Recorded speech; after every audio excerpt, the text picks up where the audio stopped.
so Greg got Pokemon cards?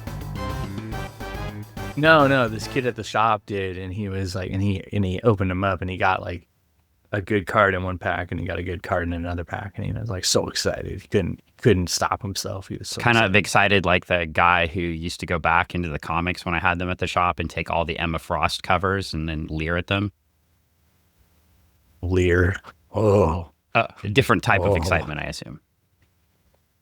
Yeah, different type of excitement. Yeah, I saw when I was putting the comics away, I saw all the Emma Frost ones that were missing, and I was like, oh, this is what Greg was talking about.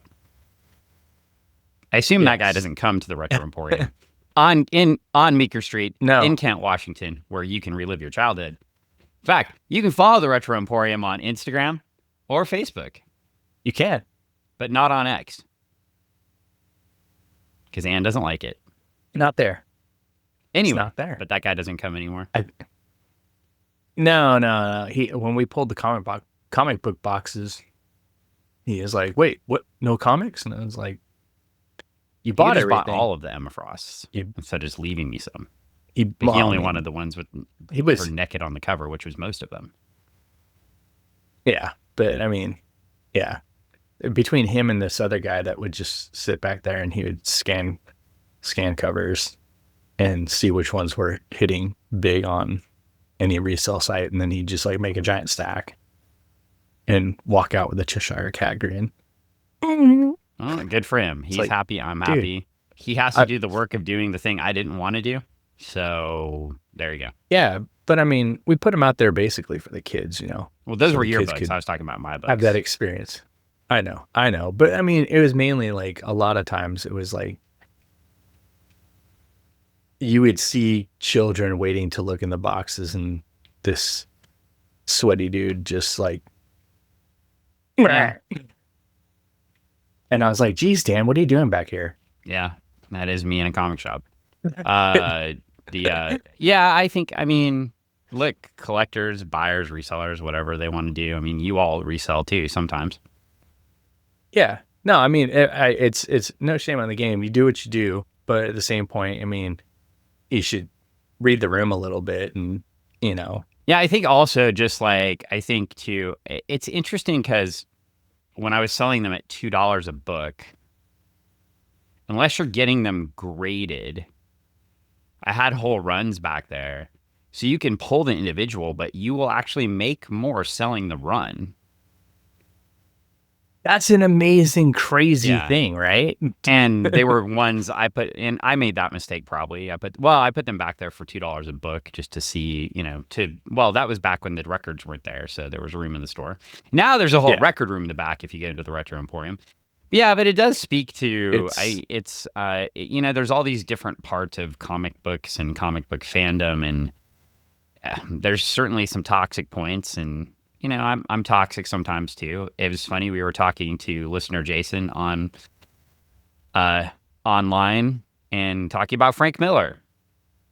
And you know, once again, Frank Miller comes up, but nonplussed. We were, well, in this case, it was for Marvel, not DC, but you know, we were talking about when was it okay for everybody to murder everybody in Marvel? And it was really after Frank Miller's run on Daredevil.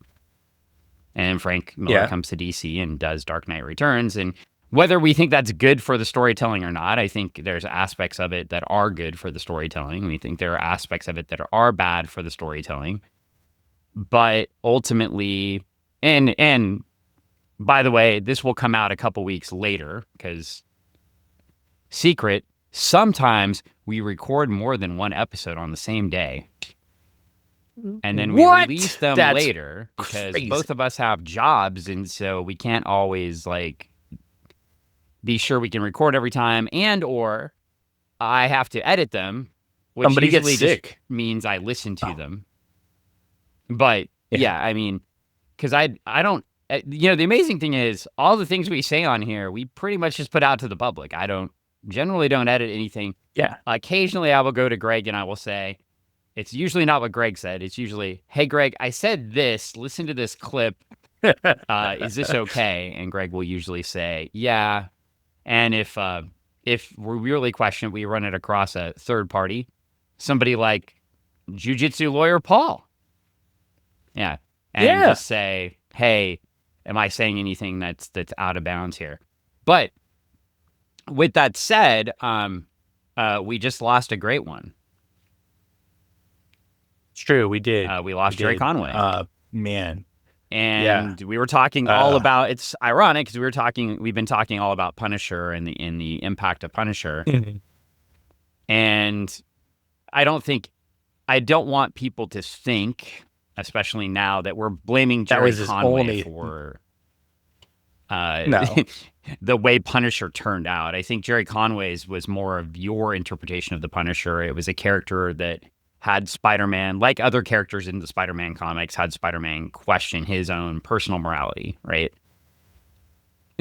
Yeah, I mean, I think what Gerry was doing with the character was putting the human inside, and bringing that story out, humanizing that story, making it something that every person could just say, oh, okay, I empathize with this person because they had some bad things happen to them and they're doing things that may be questionable, but at the same point, they're doing it because they think it's right. I still don't like it. I didn't like it. I don't like it. I don't like the original story. I don't like the later stories because I don't like, the glorification of gun violence in that way.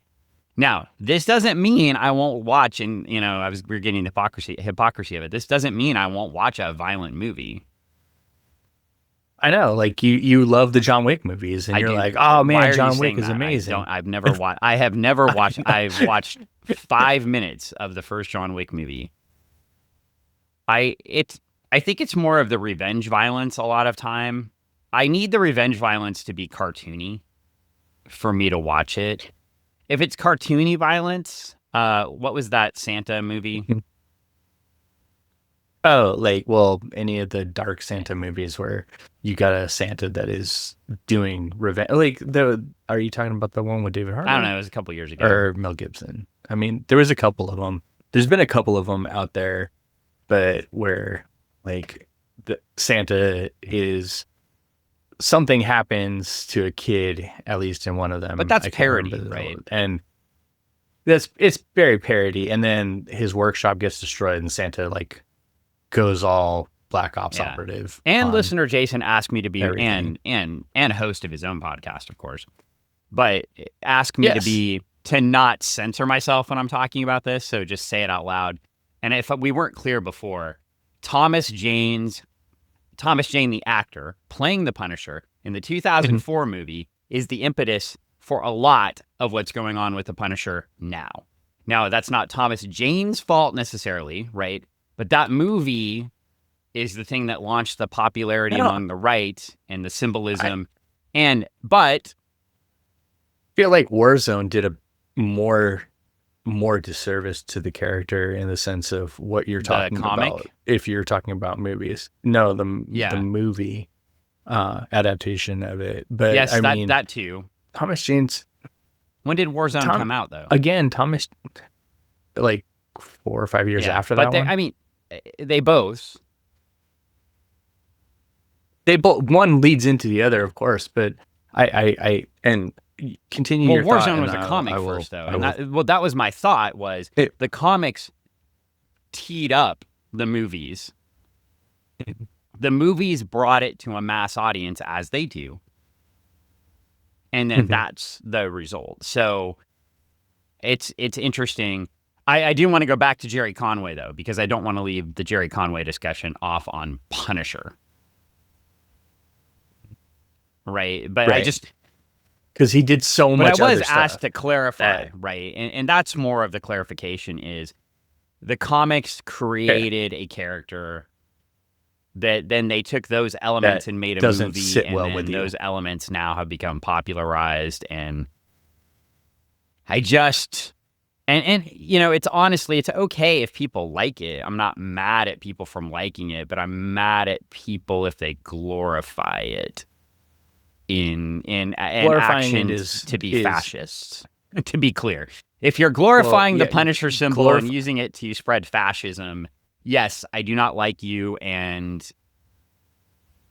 Well, it misses the point completely and wholly as to what the Punisher is and stands for. Right, but they're using it to stand up against the government or stand up against some idea, right? Or stand up against the evil anti-fascist or stand up against, who they perceive through QAnon to be doing something that's not happening.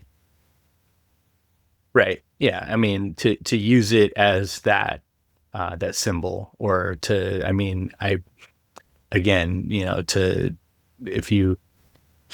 if you read The Punisher, most of our listeners and viewers do have a good understanding of this. So we're preaching to the choir on most of this. But I mean, Punisher with the blue line on it doesn't quite make sense to me. And it's, well, enough Punisher for today. Let's talk about Gerry Conway. Yeah, there you go. Let's talk about what are the other amazing things that he worked on. He killed Gwen Stacy. Yeah. Oh man. But I bring that up because it's something that he's criticized for, but I don't think it's something he should have been criticized for. Main characters did not die in comics. We mentioned Pharaoh Lad in Legion way back when we were talking about Jim Shooter. Obviously, they couldn't keep an Iron Boy around for a lot of reasons, probably. But killing a character and the character mostly staying dead was a big deal in comics in the Silver Age. It just usually didn't happen. And then in the Bronze Age, you kill a major character like Gwen Stacy. That was a big deal. And obviously, you don't have Spider-Gwen unless they actually killed Gwen Stacy in the main book a long time ago in that mythos, just sitting there. I don't know that the movies with Andrew Garfield did any favor to Gwen Stacy. I don't hate those movies. Don't react like that. I thought those movies were fine. No. Yeah. No, I was going to say the movies were great. And honestly, I think that whole scene cinematically was like, I mean, it really takes you through the motions of it and the realization as they're getting closer to the ground. It's like he's doing everything within his power to stop it, but all it takes is a fraction. Well, and I think the challenge was Sony and the group the Perlman group, right, that owned Marvel when the first Spider-Man movie came out. Mm-hmm. They should have done Spider-Man in the right order. Mary Jane's a much more impactful character when Gwen died, with Gwen dead. Because they do that in the comics, both of them love Pete. Anyway,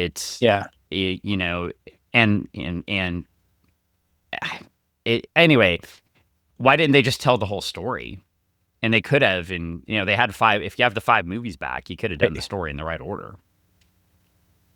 They probably could have, but with Andrew Garfield's run, they cut it short. But yeah, well, I'm saying from the start. I don't think we have.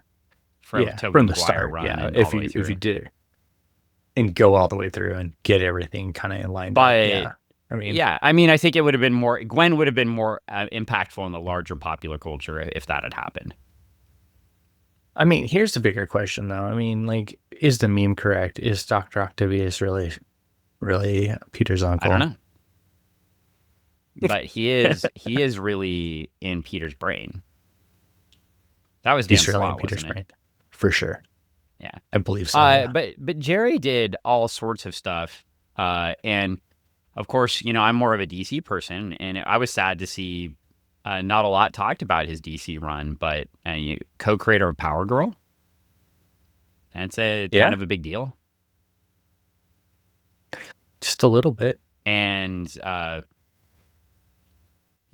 mean, that's a big character in the universe still. After Crisis, Power Girl was popular enough that they didn't keep the Earth 2 characters, but they kept Power Girl. They even got rid of Huntress, right? They have the new Huntress after Crisis. Yeah. So there's a lot of oomph to that character. He wrote Legion books. He wrote the Legion books between, I think we were mentioning this when we mentioned him the other day, but he wrote the Legion books between the 2 Levitz runs and had some interesting stories in there. Ultra Boy and Space Pirates. What?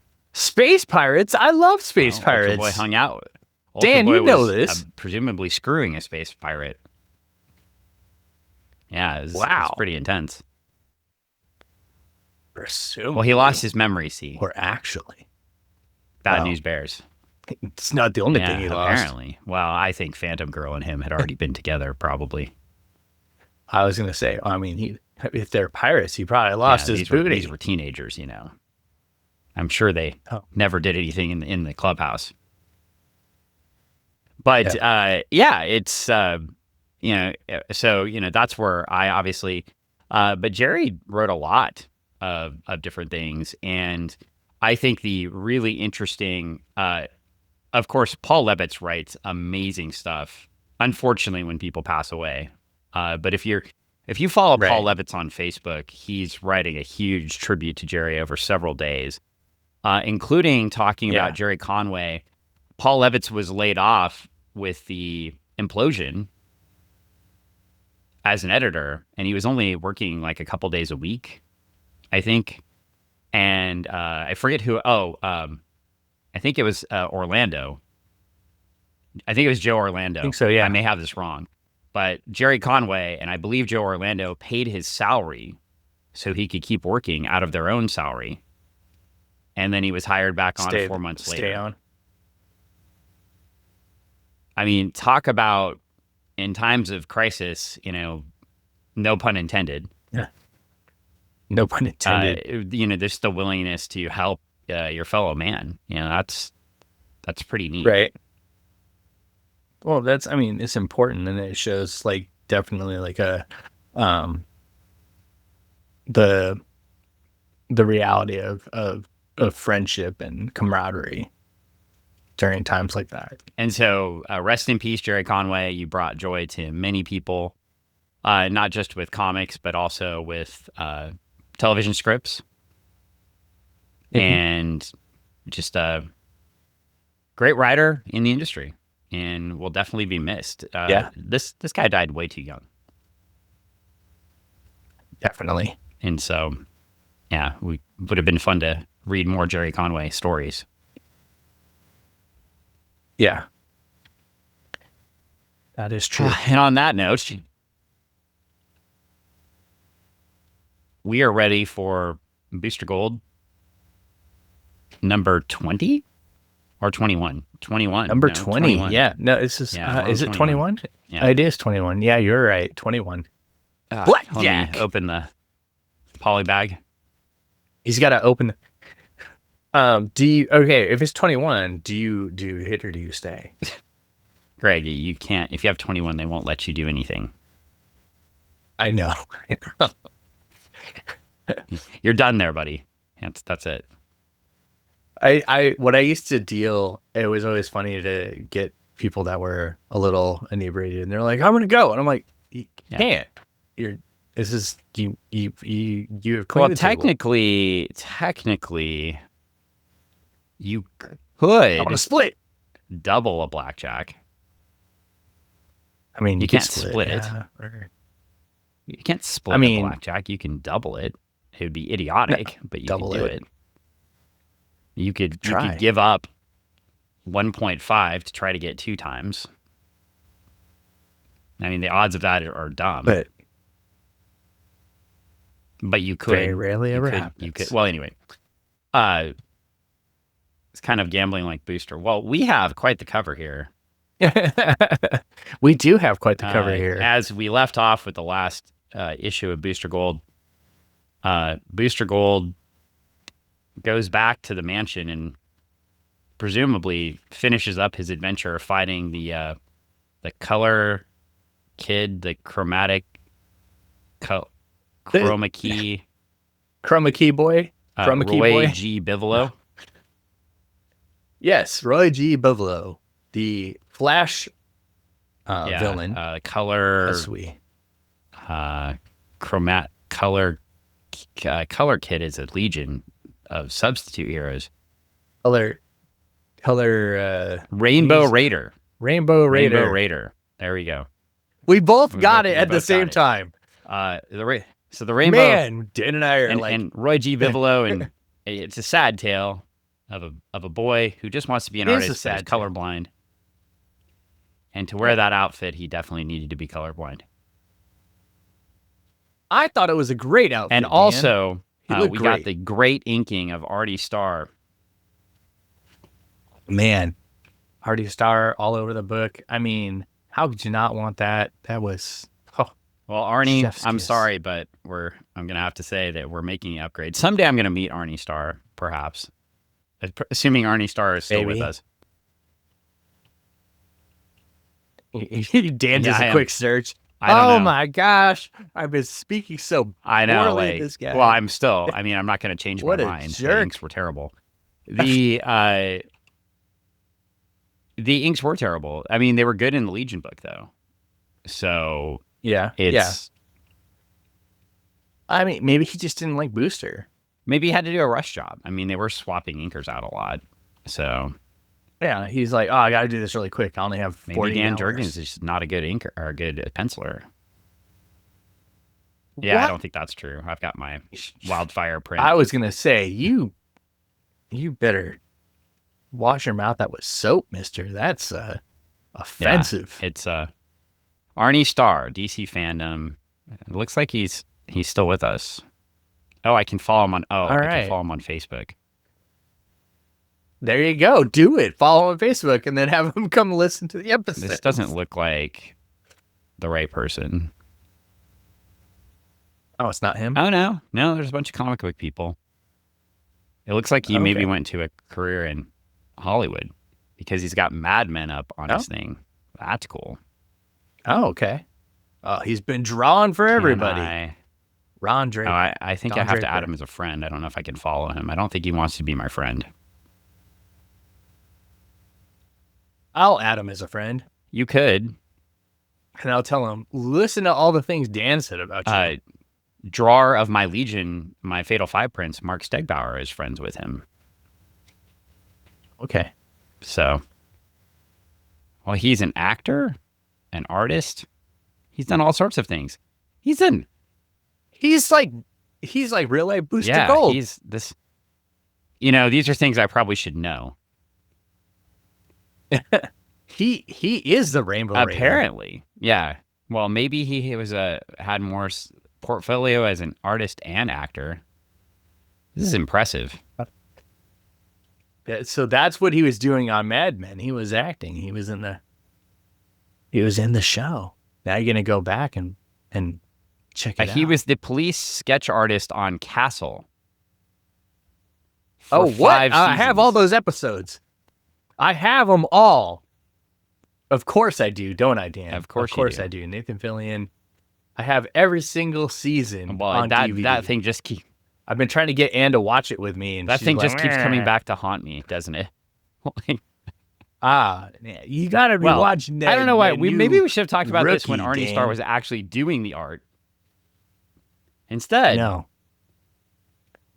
I'm gonna go watch Kesel now and look you for do him. that. Instead, we have switched, and we have a new art team. Well, Dan Jurgens is still writing the book and penciling the book, but we have Ty Templeton doing inks. Ty Templeton. And sometimes I find Ty Templeton's art to be a little blocky, but maybe you could make this criticism in this book of it being a little blocky. But there was some stuff, this. But I thought I like this. I thought it was a beautiful book. Overall, I thought the book looked really good. Book. The cover's really busy. The cover is busy, but I can't say that's all Ty. That's not. Well, him. I mean, it's a team for a reason. But I like the cover being busy. I think the cover's really cool. It is a cool cover. It's like, you got Booster going back and forth. He's getting pulled in two different directions. It's a mess. Just like Booster is internally and externally. Also, we want to know on the cover who watches The Watchmen. Who does? Is that a big deal? The Watchmen, Dan. I think it was. I mean, I think they wanted you to ask the question and ponder that yourself to wonder who is watching them. Well, instead of talking about fascist superheroes, let's talk about Booster Gold. Snap, damn. A capitalist superhero, quite the opposite. Yeah. Giant moment of silence. Oh my. Well, I mean, there was technically a capitalist fascist and just a straight up fascist. Hey, I wasn't. I wasn't. I was making a statement about Booster Gold. Well, I I like thought you were Booster Gold, talking about the Watchmen but still. I didn't know we oh, transitioned. I prefaced it with when you said let's talk about Booster Gold, and I said a capitalist. I didn't say fascist. I just said Well, I capitalist. thought you were talking about Watchmen still.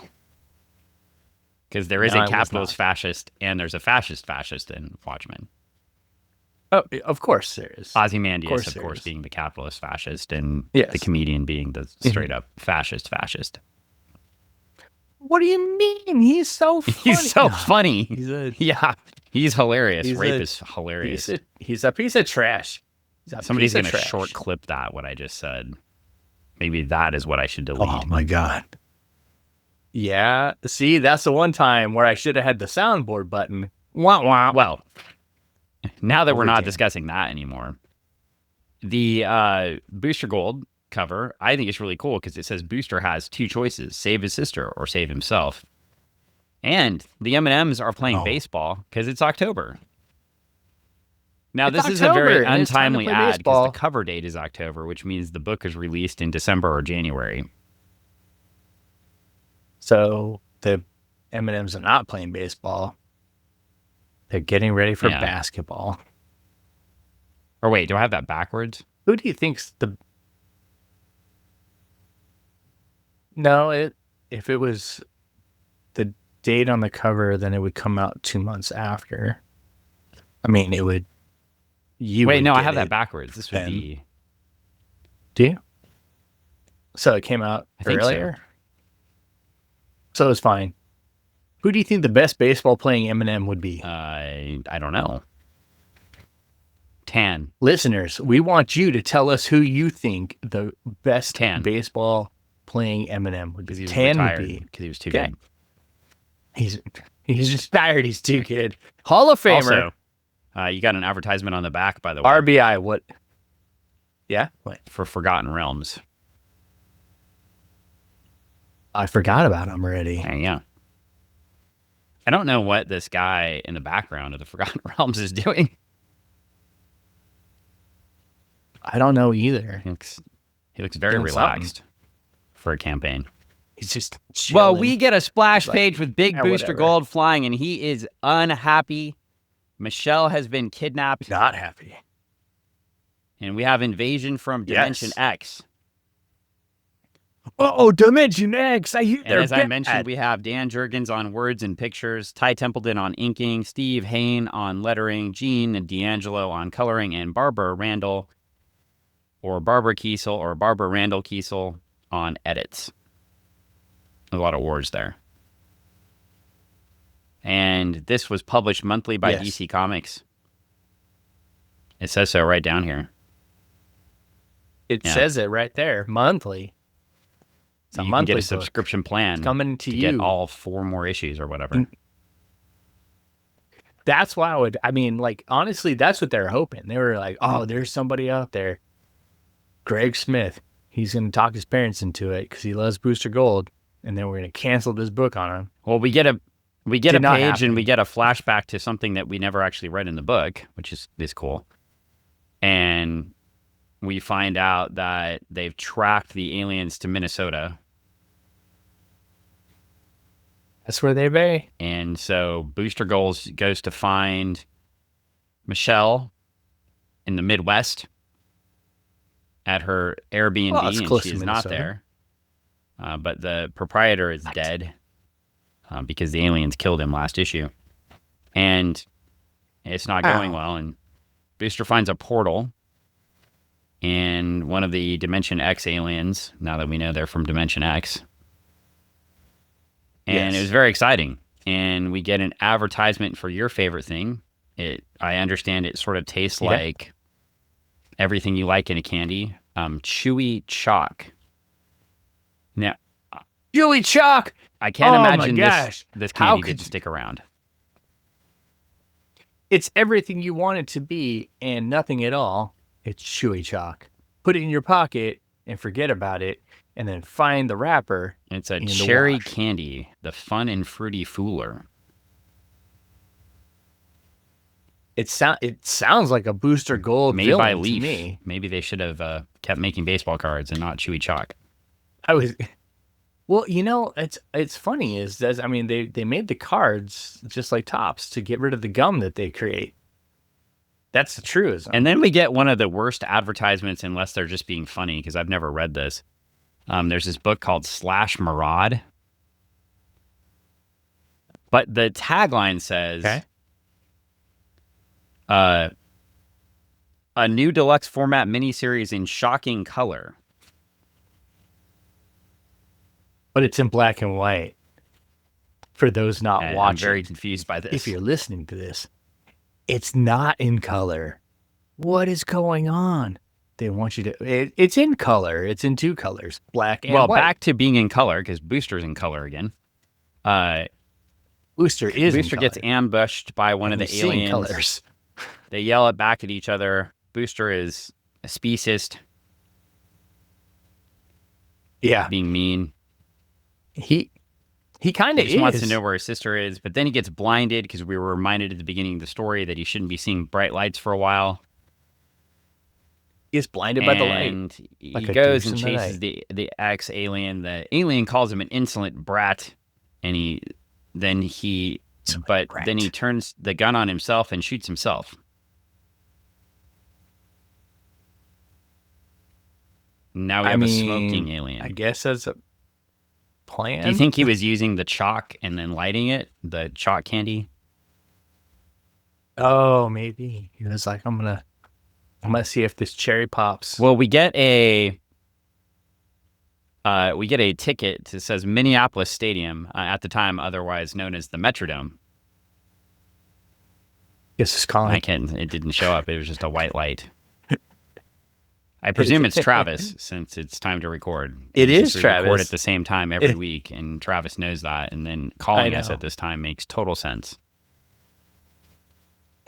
He wants to be on the show so bad. He does not, though. He does not want to talk about Booster Gold or the Legion. So we'll have to find something for Travis to talk about, because he doesn't like either of those things. Yes. I honestly think, though, if Travis had read the Legion as a kid, he would have liked it. I think if Travis had read Booster Gold, he would have liked it too. I don't think so. The Legion is more of the kind of book that teen superhero Travis book. Is Booster Gold. I mean, he loves Power Pack. I know, but Travis is Booster Gold. Well, yeah, it may be true. Well, he's like anyway, I don't want to explore that. So we're going to continue on. I don't want to unpack it. It's too much to unpack. Skeets let Booster know that the Teen Titans have dealt with these aliens before, and perhaps they could be of assistance, because Skeets runs the thing. We find out that Booster helped. I had forgotten this, even though I've read them. Booster Gold helped the Teen Titans out with Brother Blood in New Teen Titans 29 and 30. Blood.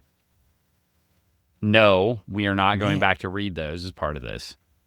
No, we have to. It's in the timeline, Dan. No, it's in the past.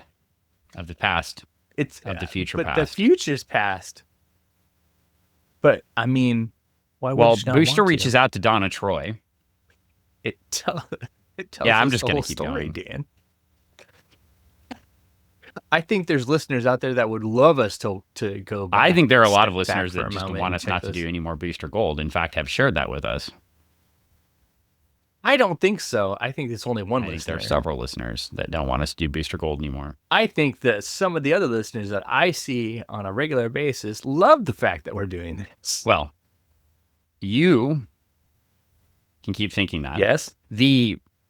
Here, Booster reaches out to Donna Troy, and we find out that the original Teen Titans met these aliens in issue 16. Oh, man, we got to read that, and they dealt with them again in 20 through 22. You want to go back and read Silver Age Teen Titans? Yeah, of course. The rock and roll team. Yeah. Well, once he finds out, he calls in the Justice League, and he's got to now go to Dimension X or something and figure all this out. We've got a whole bunch of advertisements here. They're fantastic. Oh.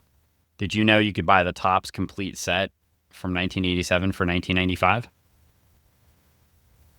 1995? Yeah, baseball cards. You know, I bought that complete set for $19.95, and do you know what it's worth now? Around $19.95. Yeah, the same. It did not make any money. You know, I feel like I got robbed then because I mowed the lawn of my neighbor and my neighbor's lawn for all summer, and they paid me in that same box set. Yeah, somehow we both got the For the top summer. set that is completely worthless.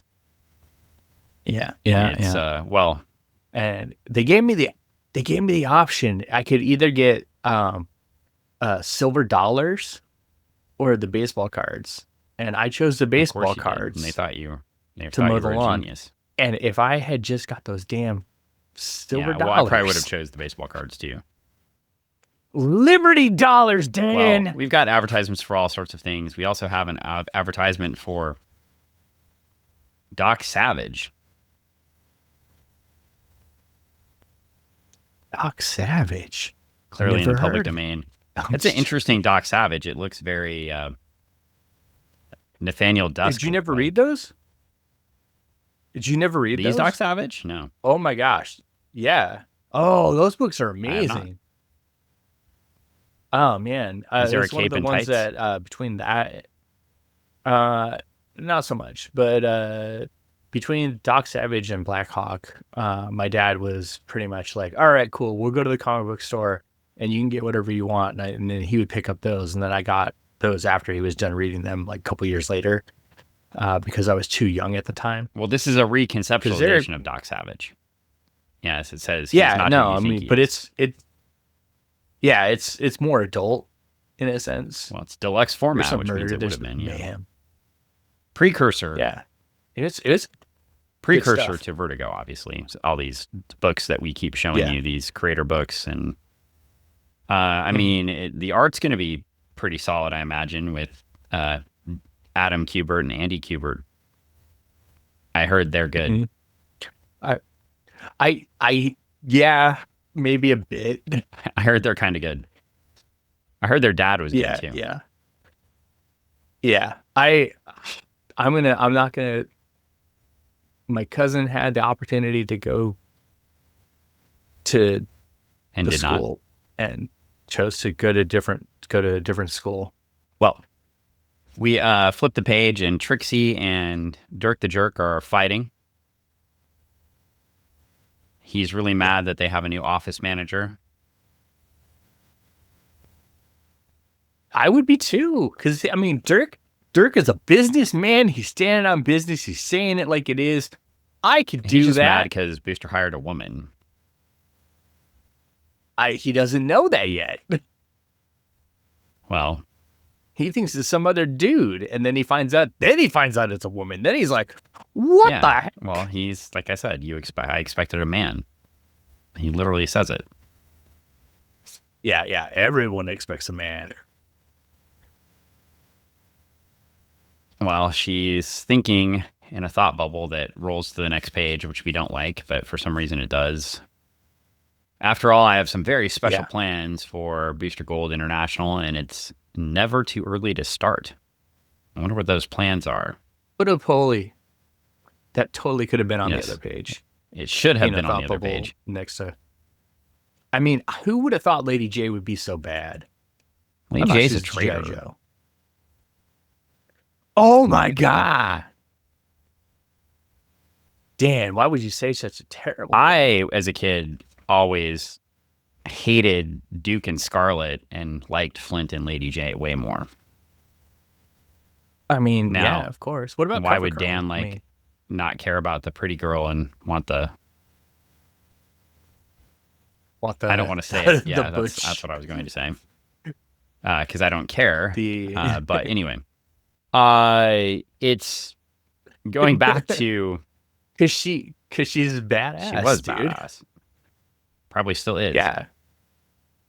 One of the out of all the G.I. Joes that I kept in my collection, one of the ones I kept. I definitely would have kept Lady J. Yeah, Scarlet was awful. Of course. She's cool, but I mean, you know, crossbows only do so much. Well, it's Booster gets in a concentric circle. I don't know what he's doing here. Interesting. He's pulling time into himself. That's the Cosmic Boy symbol, like for magnets, and they used it for magnetism for Michelle too. I don't know what's going on. Well, anyway, he's got a signal. Booster's got powers that you don't understand. He's got new things. He's found the dimensional rift or whatever. He's going to go get these Dimension X guys. They get him. By the way, the art in this book, get him. Great. And it is so good. The art in this book is great. And also the story just moves.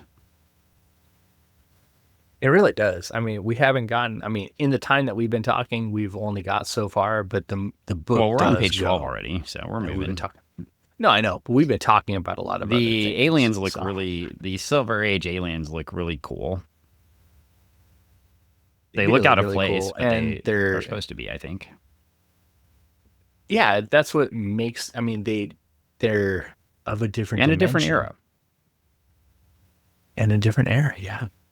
They fought other people from the same place. And the aliens are mean. They're trying to hurt Michelle. They're zapping her power. Yeah. She asks, "Why are you trying to kill me?" And they say, "Simple explanation. Your dimension does not yet have the technology to conquer us, but someday it could. Before that can happen, we shall conquer you. Such is the natural order of things." Huh. Oh, so they're fascists. Okay. They are. Well, Booster goes to the Metrodome, but they don't call it the Metrodome, but it's got the big baggie on it. So if you remember the old baseball stadium / football stadium in Minneapolis, it basically they used to say it had a hefty bag on top. Yeah. Inflates. Top inflated. That's so it wouldn't collapse in the snow, I believe. Yeah. They were concerned a regular dome would collapse in the snow, but they put a giant garbage bag on top of the stadium, and then it worked great. So that's where Booster's going. He heads to Gate F, and he breaks in the stadium going and looking for the dimension thing, bursts through some walls, flies around talking to Skeets. Skeets helps him find it, of course, because that's the way of things. Well, Skeets does. He travels into this cross-dimensional area that's full of orbs and lines and pretty colors. Oh, man. It is pretty cool. And the aliens can see that he's coming in. And they're, like, what? They're very upset by that. Then Booster fights some weird creatures in the cross-dimensional space. And he knows he keeps talking to Skeets, so they're having a whole conversation about rescuing Michelle. He's trying his gauntlets out on them. It's not working, not enough energy apparently, but the guy just sucks up the energy. And then, before we continue, we get an early Mile High Comics ad. Huh? Oh my goodness. You too can go to Mile High Comics and peruse. Well, some of these were not a good deal. Some of them were a great deal. Now, the first printing of Dark Knight Returns #1, $30, probably a good deal. Okay. Probably just an average deal, honestly. Most Mile High at the time was not that great a deal. If we go flip the page, let's see. There was a specific one I was laughing at because I was going to share it with you and you were going to be like, yeah. The new Teen Titans Baxter edition. Yeah, #1, $5. $5? $225, $175 at that time. $225, $150. I think you can buy most of those now for 50 cents to $1. But man, back in the day, $5. That's like. Here's a good deal, though. Are you ready? I would have had the most. Watchmen #1, $375. I would go back and buy all their Watchmen #1 for $375. Yeah, I would. Actually, I you would get do that. number 1 for $3.75, number 2 for $2.75, 3 through 6 for $2.25, 7 through 9 for $2, and 10 and up for $1.75. So we need to go back in time, buy all of those, and then make some bank now. Yeah. Bring that money. Also, I found something interesting here that I need to research. New comics. I wonder if this was done by Miles. Okay. Well, it's in Illinois, so it was not.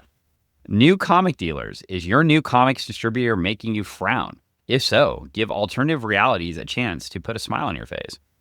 So apparently this was a company competing for the distribution stuff at the time. Oh, wow. Pre-Wizard. Yeah. New Realities. It's pretty interesting. Against the grain at the time. It says Alternative Reality. Oh, sorry. Alternate Reality Distributing Inc., Denver, Colorado. So this may have been, sorry, my bad. They have a new warehouse in Collinsville, Illinois. So this probably was an extension of Mile High. So maybe they just lost out.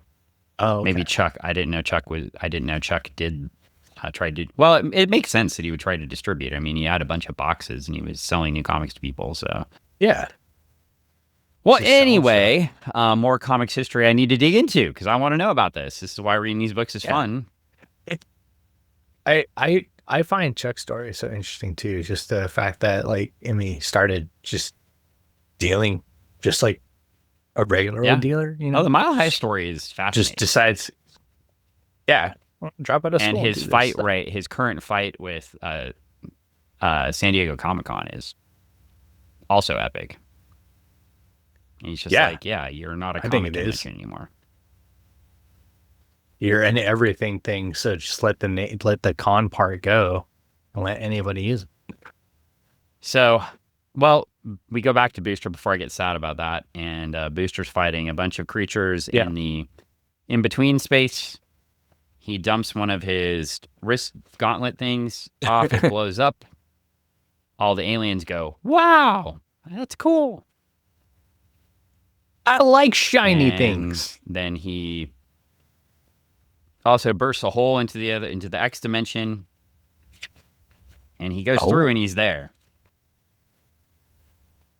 But now, just like when he lost his other powers, he now only has one gauntlet. So it's kind of like the comic a few issues ago, like 10 issues ago, where all his powers diminished. Right? He was still fighting the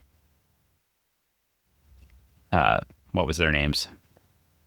The 1000. All the 100. The 1000. Yeah. The 10 it was the 100 at the time. I think it was they went from the 1 to 10 to the 100. So he's fighting them. So cool. You could get now we have East Coast Comics here. Hey, did you know you could get a first printing of G.I. Joe number 17 for $7? Seems pricey at the time. Seems pricey at the time, but worth it. Special missions, you get all 1 through 7 of those. You get the whole set for $4.75. Well, that's a deal. G.I. Joe versus Transformers Anytime. Miniseries. Whole set for $2.50. That's a good deal. The 4-pack, is it 4? Yep. 4 issues? That is. That's what it says. Oh, yeah. Oh, man, I love those books. You get Web of Spider-Man number 1 for $2. That's a black cover. Black Spider-Man cover. Yeah. That's cool. Avengers. Yeah. Anyway. I like it. Isn't it amazing how all these ads just start showing up in here at the same time? Same time. Well, we get a really cool page where our Booster is face-to-face with the head alien. I'm going to take him out. Yeah, it's a cool really page. Like the panel layout on this page. And I do like having consistent inks. It's nice. And we get a dilemma here. Either all these nice young men playing baseball are going to die, or Michelle is going to die. And Booster has to decide who he's going to save. And we won't know who he's going to save until next issue, because that's what we call a cliffhanger.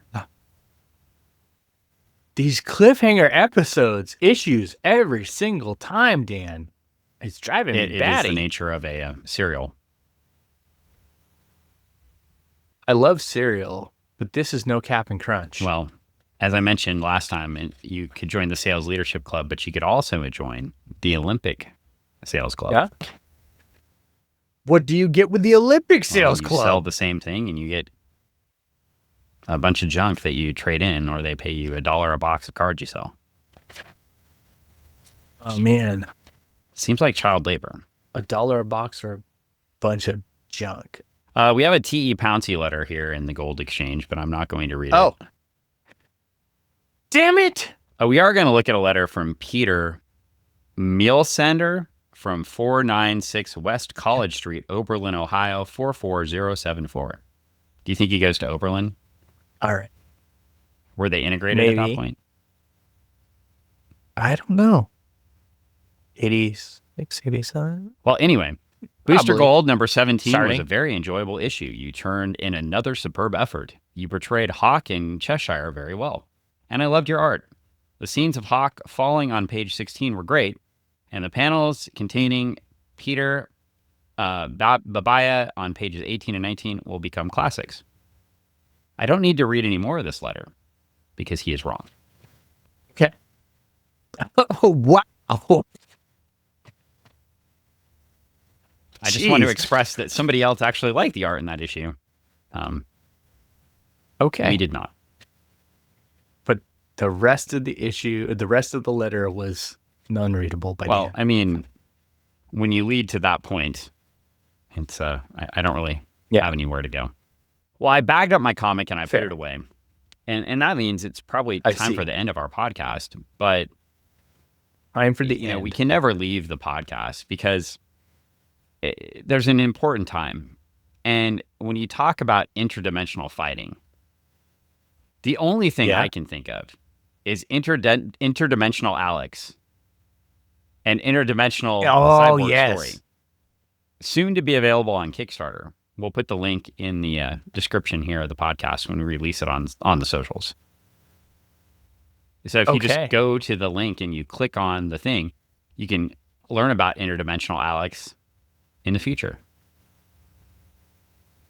In the future, interdimensional Alex is doing interdimensional things cybernetically. Life of Borgs. Life of Borgs. That's the subtitle. There you go. And I think for me, that's it on this episode. I think we've talked about Jiu-Jitsu Lawyer Paul. We talked about Gerry Conway, rest in peace, Godspeed. We have talked about the Retro Emporium. I think I said that twice already. Yeah, you did. And you didn't tell everybody how much you enjoyed coming for music. I did go for music at the Retro Emporium, and I also discovered that you are advocating for the murder of Sasquatches. And so, now I know why Squatcho Man is so deeply concerned when you had stickers advocating for hunting licenses for Sasquatches. Oh my gosh. It's not hunting them to kill them. It's hunting them to I hunt you, tag. Right, and you gave the Punisher 1,000 of those cards and jeez, what are you talking about? You know how this goes. Wow, Dan. Dan is just besmirching me at every level. I'm calling Jiu-Jitsu Lawyer Paul after this podcast to talk about how Dan is... Well, maybe you should call Jiu-Jitsu Lawyer Paul after all. You could do that. I'm going to. Do you know how to call him? I'm going to. If I had his number handy, I could put it in my phone right now. So why don't you give it to me? Why don't I give it to you? Let's see. If you called him at 253 656 4475 656 4475. You could talk to his intake specialist and see you can meet with Paul and he'll talk to you about any of your concerns, your legal concerns like employment law or different things you might be struggling with. Answer the phone. One of the more interesting things we did is we did a case a couple months ago on Washington's anti-doxing law. We had a client that was doxed by somebody. If you are not familiar with doxing, that's when you put somebody's information on the internet to try to do bad things, private information online to try to get bad things to happen to them.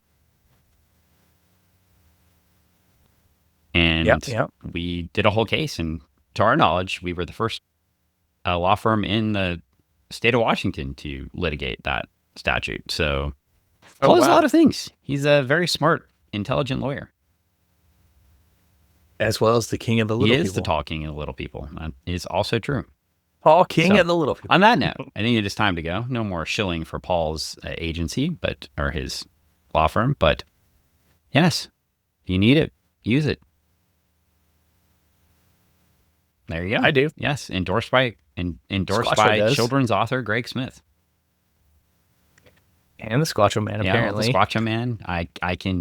Now it's starting to escalate, so I can't talk about it online anymore. Oh, good. I mean, right. what? Well, on that note, I think we're out of here. But you have a wonderful week, and we will see you next week with Booster Gold number already out of the wrapper, 22. Guest starring 22. The Just Us League. Just Us. And that's it.